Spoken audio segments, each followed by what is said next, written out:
আজ শেয়ার করতে যাচ্ছি বিফের একটা মজাদার রেসিপি। নরম তুলতুলে ঝলমলে মজাদার এই রেসিপি পুরান ঢাকার একটা ঐতিহ্যবাহী রেসিপি সাদা গোশত। সাদা গোশত একদম ঘরোয়া মশলায়, হালকা মশলায় যেমন করে আমাদের নানি দাদিরা রান্না করতেন, ঠিক সেই রেসিপিটাই আজকে শেয়ার করব। হ্যালো এভরিওয়ান, আসসালামু আলাইকুম। Welcome back to রাইনাস yummy food and blog. মজাদার এই সাদা গোশত রান্না করার জন্য এখানে আমি বিফ নিয়েছি 5 কেজি, কেটে ধুয়ে পরিষ্কার করে। এর মধ্যে দিয়েছি কাটা পেঁয়াজ, আদা রসুনের পেস্ট একসঙ্গে ব্লেন্ড করা 5 টেবিল চামচ আদা রসুনের পেস্ট অ্যাড করেছি। পরিমাণ মতো লবণ দিয়েছি, আরও কিছু পেঁয়াজ দিয়ে দিলাম। এখন অন্যান্য মশলা অ্যাড করছি। দিচ্ছি ধনিয়া পাউডার 3 টেবিল চামচ, জিরা পাউডার 3 টেবিল চামচ, জিরা পাউডার করা ওখান থেকে দিয়ে দিলাম। এখন দিয়ে দিব গরম মশলা পাউডার। গরম মশলা পাউডার আমি ভরে 2 টেবিল চামচ দিয়ে দিয়েছি। আধা টেবিল চামচ হলুদ মরিচের পাউডার দিয়ে দিলাম, যেহেতু সাদা গোশত অত বেশি দেব না।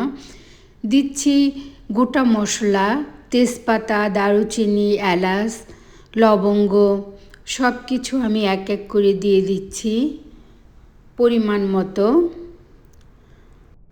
এই রেসিপিটার সমস্ত মশলার পরিমাণ আমার ডিসক্রিপশন বক্সে দেয়া থাকবে, দেখে নিতে পারবেন। এই তো সব মশলা, গোটা মশলা সব কিছু দেওয়া হয়ে গেছে। এখন এখানে আমি পরিমাণ মতো তেল অ্যাড করব। 1.5 কাপ তেল ব্যবহার করেছি। এখন সব কিছু খুব ভালোভাবে মেখে নেব।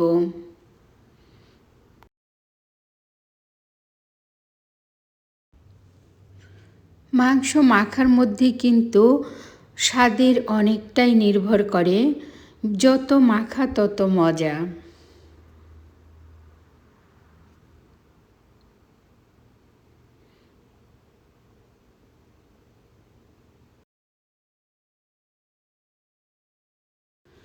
দুই টেবিল চামচ টমেটো সস ব্যবহার করেছি।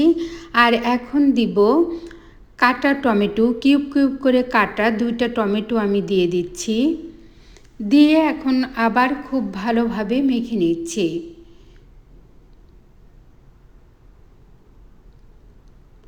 রান্নাটা একদম সাধারণ মশলায় খুবই মজাদার।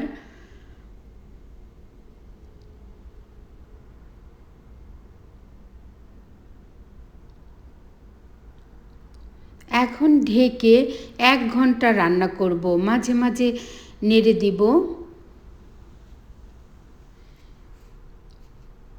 গোশতটা মাখা হয়ে গেছে, দেখতেই পাচ্ছেন। এখন ঢেকে দিচ্ছি। 1 ঘন্টা ঢেকে ঢেকে রান্না করেছি, আর মাঝে মাঝে নাড়াচাড়া করে দিয়েছি যাতে করে নিচ থেকে লেগে না যায়।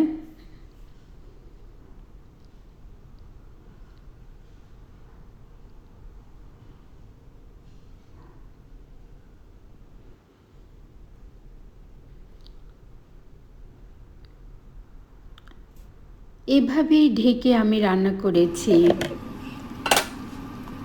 1 ঘন্টা পর এই রকম হয়েছে, দেখতেই পাচ্ছেন। 1 ঘন্টায় গোশতটায় একদম সুন্দরভাবে গলে গেছে।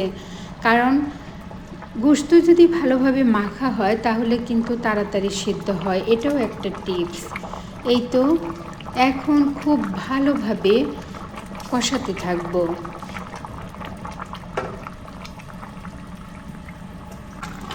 আবার নাড়াচাড়া করে ভালোভাবে কষিয়ে নিচ্ছি। এই রান্নায় আর কোনো মশলা ব্যবহার করব না। খুব ভালোভাবে সিদ্ধ হয়ে গেছে, কালারটাও খুব সুন্দর হয়েছে, দেখতেই পাচ্ছেন। একদম ক্রিমি ক্রিমি, খুবই মজাদার এই রেসিপি। অফ ক্যামেরায় খুব ভালোভাবে কষিয়ে নিয়েছি।